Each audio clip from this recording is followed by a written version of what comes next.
of human modification of those forests through conversion to agriculture and regular burning of these forests. Our interest is not so much in that diurnal or daily variation. We're interested in what's happening on time scales of days or months or years. They're interested in what's happening over days, months or years. Their interest is not so much in diurnal or daily variation.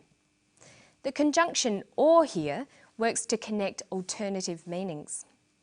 In this sense, or means that is, I mean. We're interested in diurnal, that is, daily variation. We're interested in diurnal, I mean daily variation. The second word defines the first. It tells the reader or listener what the more unfamiliar technical word means. Listen again for what diurnal means. Our interest is not so much in that diurnal or daily variation. He says diurnal or daily. Diurnal means daily. See if you can work out the meaning of CO2 here. One of the main causes of global warming is CO2, or carbon dioxide. CO2 or carbon dioxide. CO2 is carbon dioxide. When you're looking at environmental issues like global warming and greenhouse gases, it's often necessary to be familiar with these kinds of chemical terms. You should try to learn the more common ones, like CO2. You might want to keep a copy of the periodic table in your notebook. That's the list of all the chemical elements and their abbreviations. Here are some of them. Hydrogen is H, but helium is HE. Notice that with abbreviations of elements, the first letter is always a capital and the others are always small. See if you can guess these ones. Oxygen, that's O, and carbon is C. But they're not always that easy.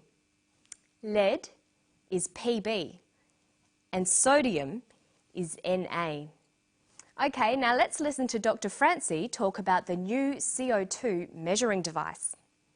Then we'll look at the names of countries and nationalities.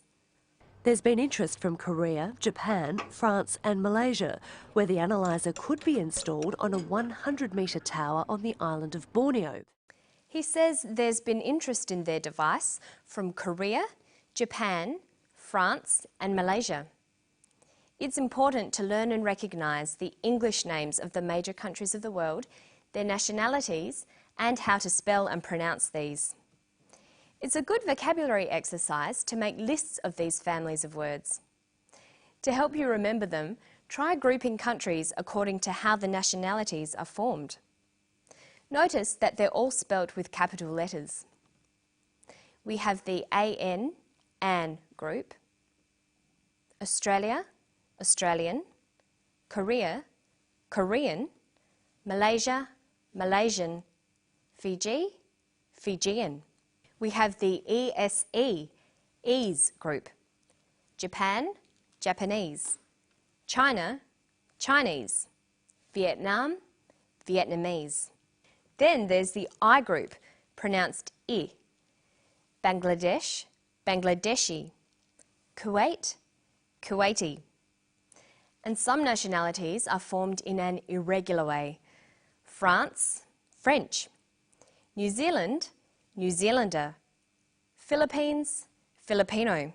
And watch the change in spelling with that one. Why don't you start your own list of English names for countries and their people? Some countries also take separate adjectives that you can learn along with them. And that's all for Study English today. I'll see you next time. Bye-bye.